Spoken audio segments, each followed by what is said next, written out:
নমস্কার প্রিয় বন্ধুরা, আপনাদেরকে আমার অজান্তে হোক বা জেনে শুনে বা কারোর অজান্তে আপনাদের ইচ্ছা মতো আপনাদের চাহিদা মতো ভিডিও ছেড়েছি, যেটা হচ্ছে ভূতের ভিডিও, শ্মশানের ভিডিও, বিভিন্ন ধরনের তান্ত্রিকের ভিডিও।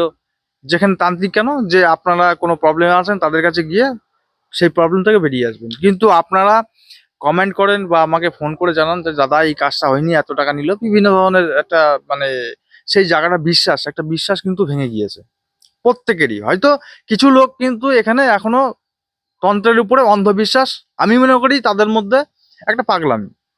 ঈশ্বর বিশ্বাস হলে পরে তন্ত্র মন্ত্র এগুলো কিছু দরকার হয় না।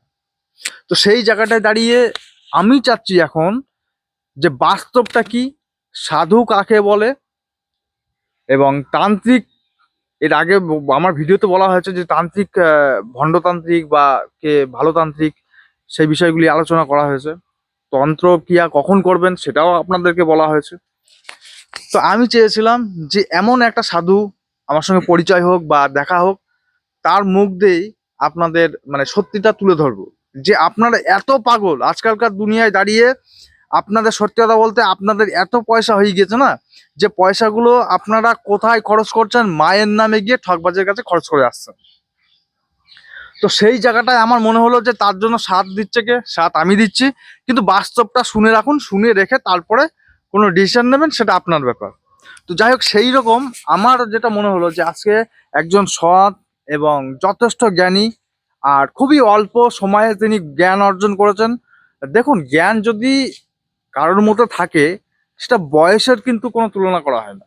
বয়স দেখে যে খুব বয়স্ক তার মধ্যে জ্ঞান বেশি হবে, এটা কিন্তু ভুল ধারণা। আর সেটা প্রমাণ করবে আজকে এই সাধু। সাধু, আপনার নাম? জয় ভোলে, জয় শ্রী কেদার। আমি তাপসানন্দ শাস্ত্রী। আপনি কোথা থেকে আসছেন? আমি এসছি এখন আমাদের ধুবুলিয়াতে আশ্রম আছে, ধুবুলিয়া নদীয়ায়। আমরা 6 মাস কেদারনাথে থাকি। মন্দির খোলা থেকে মন্দির মানে বন্ধ। 6 মাস কেদারনাথে? 6 মাস কেদারনাথেই থাকি, আর বিভিন্ন জায়গায় আশ্রম আছে। ঋষিকেশে আছে, হরিদ্বারে আছে, রাজস্থানে আছে, ছত্তিশগড়ে আছে। তো গুরুদেব যেখানে আদেশ করেন যে আশ্রমে থাকার জন্য, তখন সেইখানে থাকা হয় আমাদের। আচ্ছা, আমরা দেখেছি যে কোনো সাধু দেখলেই তাদের মধ্যে একটা মানে ভয়ঙ্কর রূপ, আর না হলে পরে একটা আকর্ষণ রূপ থাকে। কিন্তু কমন যেটা থাকে সেটা হচ্ছে যে একটা বড় বড় দাড়ি, প্লাস হচ্ছে আপনার গোঁফ থাকে, বিভিন্ন ধরনের টিকা লাগায়, ত্রিশূল রাখে। তো সেই জায়গাটায় দাঁড়িয়ে যদি তাদের সঙ্গে আপনাকে দেখা যায়, তো সেইটা কিন্তু কিছুই নেই। তাহলে পরে এখানে আপনি কি বলতে চাচ্ছেন? না, শৈব মতে যারা আছেন তারা বিভিন্ন সাধু, নাগা সন্ন্যাসী বা অঘরীরা, তারা ত্রিশূল হাতে রাখেন। আহ, তো ওই যে মহাদেবের একটা অস্ত্র হিসেবে তারা রাখেন সেটা নিজেদের কাছে। আহ, আর দাড়ি, চুল দাড়ির কথা বলতে গেলে আমি এর আগেও অনেক অনেক জায়গায় বলেছি। অনেকের কিউরিওসিটি থাকে যে বড় বড় সাধু সন্ন্যাসী হলেই তাদের বড় বড় চুল, জটা, দাড়ি।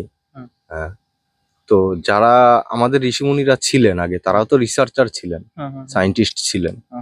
তো তারা সেই কর্মটা করার জন্য সে যেই কর্মে নিয়োজিত ছিলেন, তো সেই কর্মটা করার জন্য তারা হয়তো ভাবতেন যে এই আমি যদি চুল দাড়ি বা এর জন্য যদি আমি সময় দিই, তাহলে আমার মানে মূল মূল কাজটা যেটা, সেটা আমার মানে সময়টা কম পড়বে। ওই কারণেই চুল দাড়ি যে থাকতেই হবে এমন কোনো মানে নেই, আর না থাকতে হবে এমন কোনো মানে নেই। মানে আপনি বলতে চাচ্ছেন যে যদি তুমি কোনো বিষয়ে খুবই আকৃষ্ট হও, হ্যাঁ, তার বা প্রতি যে নিজেকে ধ্যান থাকে, তার যে ধ্যানটা, সেটাই তুমি সময় নষ্ট করবে না এদিকে চুল দাড়ি কাটানোর। হ্যাঁ, বুঝতে পারলাম।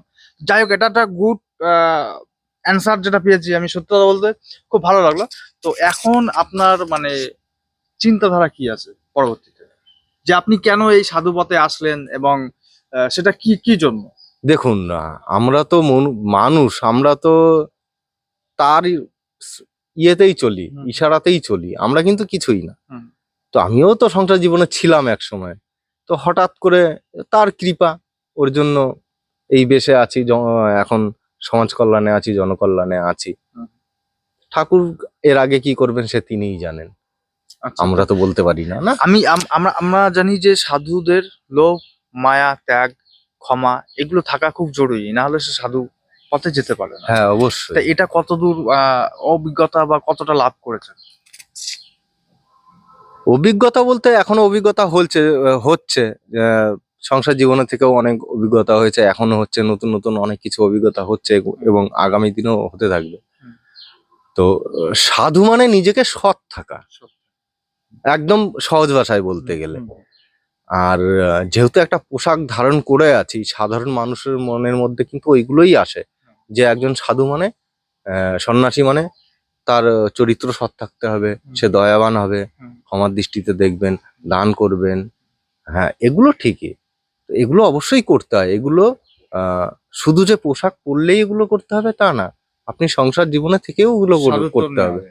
হ্যাঁ, পোশাক পরলেই যে সে আচ্ছা, সাধু হবে তা না। আর একটা কথা, আমার অনেক প্রশ্ন, কারণ এরকম ধরনের মানে আমি কখনো দেখিনি বা এরকম ধরনের পাইনি, যার জন্য আমার প্রশ্নগুলো আপনার সামনে তুলে ধরছি। এর জন্য কোনো রাগটাগ হচ্ছে না না না, কারণ একজন রাগ- সাধু হলে তার মধ্যে রাগ না না, রাগ আগে বড় বিসর্জন দিতে হবে। আচ্ছা আচ্ছা।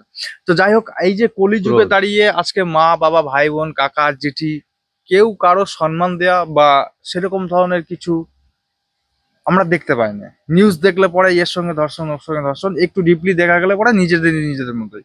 তো এই জায়গাটায় দাঁড়িয়ে যে আজকে আমরা যদি একটু খেয়াল করি, 90% লোক কিন্তু আজকে এই ধরনের, 8% লোকজন সাধু পথে, তাদের মধ্যে ভণ্ড 2% সাধু কেবল সৎ দাঁড়িয়ে আছে। তো এই জায়গাটায় দাঁড়িয়ে আমরা জানি কি যে কলিযুগের এটা কিন্তু শেষ। কলিযুগটা শেষ হলে পরেই সত্য যুগটা আরম্ভ হবে। তো এই জায়গাটায় একটা 2% ব্যক্তি, অর্থাৎ দুটো 2% সাধু কখনো কি সত্যের দিকে নিয়ে আসতে পারে না? মানে এই যে কলিযুগটা শেষ করে সত্য যে যুগ, সেই সত্য যুগে কি নিয়ে আসতে পারবে? আপনার প্রশ্ন দেখতে গেলে মানে শুনতে গেলে মনে হচ্ছে যে খুবই ছোট প্রশ্ন, কিন্তু এই ছোট প্রশ্নের মধ্যে অনেক গভীরতা আছে। হ্যাঁ। আর আপনার এই ছোট্ট একটি ভিডিওর মধ্যে মাধ্যমে আপনার এই ভিডিও এই- একটু শর্ট এই প্রশ্নের মানে বিস্তার করতে গেলে অনেক সময় লাগবে। তো একদম ছোট কথার মধ্যে আমি উত্তর দিয়ে দিচ্ছি যে এখন তো কলিকাল চলছে, সত্য ত্রেতা দাপর শেষ হয়ে কলি চলছে। তো এগুলো কলির প্রভাব। আপনারা যদি একটু ভাগবত এগুলো পাঠ করেন বা শোনেন, সৎসঙ্গ করেন, তাহলে এগুলো বিস্তারে জানতে পারবেন। এই ছোট ভিডিওর মাধ্যমে এই আপনার এই ছোট্ট প্রশ্নের মধ্যে যে গভীরতা আছে সেটা উত্তর দিতে গেলে অনেক বিস্তার সময়ের ব্যাপার আছে। তো এগুলো হতে থাকবে। এর মধ্যে থেকেও ধর্ম, ওই যে কথায় বলে না, ধর্মের বাতি টিক টিক করে জ্বলে। তো এইটাই হচ্ছে কথা, যে ধর্ম ধর্ম থাকবেই, কলির যতই প্রভাব থাকুক। আর এই কলিকে ধর্মই শেষ করবে। আপনি যে 2% লোকের কথা বলছেন, ওই 2% ধরেন তাদের মধ্যেই ধর্মটা বেঁচে আছে। হ্যাঁ, যতই অন্ধকার হোক, আলোর প্রকাশ হবেই। যে ধ্বংস না হলে তো সৃষ্টি হবে না। হ্যাঁ, সেটা তো অবশ্যই কথা। এবার অবশ্যই পৃথিবীটা শুধু আমাদের আত্মাটাই নশ্বর, বাকি ধরাধামে যা আছে সবই নশ্বর। সবারই ধ্বংস আছে, সবারই সৃষ্টি আছে। যার সৃষ্টি আছে তারই ধ্বংস আছে।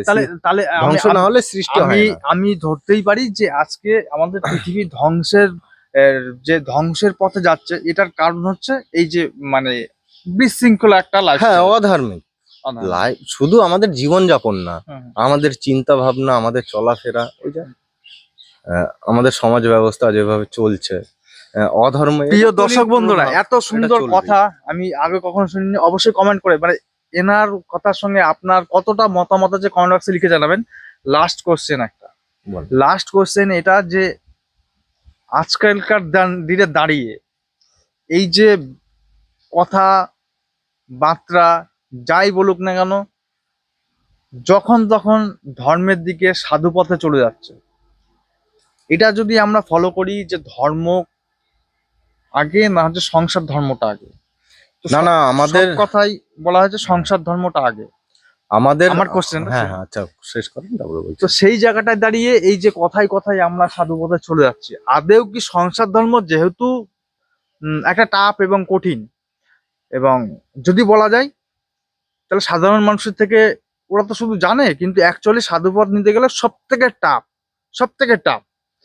তো সেই জায়গাটায় দাঁড়িয়ে এই যে কথায় কথায় সাধু পথে যাওয়া, বিভিন্ন ধরনের ইয়ে করা, তো এই জায়গাটা দাঁড়িয়ে আপনি কি বলতে চান যে ধরেন আমি সাধু হব, তাহলে আমার এখন কি কর্তব্য আছে? না, সাধু সবাই হতে পারে না। হুম। মানে আপনার বিবেচনা অনুযায়ী হুম হুম যে সাধু সবাই হতে পারে, সাধু সবাই হতে পারে। আর এই পোশাকটা ধারণ করার ব্যাপারটা হচ্ছে যে আমাদের দেশে তো সেনাবাহিনী আছে, হুম তাই তো, আমাদের দেশ রক্ষা করে। হুম হুম আর এই পোশাকটা ধারণ করা মানে আমরা হচ্ছে ধর্মরক্ষক, হুম হুম বুঝতে পারলেন? হুম হুম সনাতন ধর্মের রক্ষা মানে সনাতন ধর্মের আমরা হচ্ছে সেনা। হুম হুম এই সাধু সন্ত যারা আছেন সবাই। হুম। তো আর একটা প্রশ্ন করলেন যে সংসার ধর্ম বড় ধর্ম, হুম। অবশ্যই সংসার ধর্ম বড় ধর্ম। হুম। সংসারে আপনি যদি মোক্ষ লাভের আশা করেন, সংসার ধর্ম থেকেই সব থেকে সহজে তাকে পাওয়া যায়। হুম সব থেকে তাকে সহজে পেতে গেলে সংসার ধর্মেই পাওয়া যায়। হুম। এবার এগুলো তো জানতে হবে, আপনাকে সৎসঙ্গ করতে হবে, তারপরে তো আপনি জানবেন, বুঝবেন। অবশ্যই এই যে অবশ্যই। আমাদের আমাদের পরম্পরায় আছে নাগা সন্ন্যাসী। হুম হুম তো নাগা সন্ন্যাসী অ্যাকচুয়াল হচ্ছে সোলজার, হুম হুম মানে সৈনিক হুম আপনাদের হুম ভাষায় আর কি, হুম আমাদের ভাষায় সাধারণ ভাষায় বুঝতে গেলে সৈনিক। তো শুধু সেনা দিয়ে তো কাজ হয় না, না, তাদের পরিচালনা কিভাবে পরিচালনা করতে হ্যাঁ হবে, অবশ্যই। তাদের সাপ্লিমেন্টারি হুম কি দরকার হুম আছে না আছে সেগুলো। তো এর মধ্যেও অনেকগুলো ভাগ আছে, বিভাগ আছে। এটাই হচ্ছে ব্যাপার।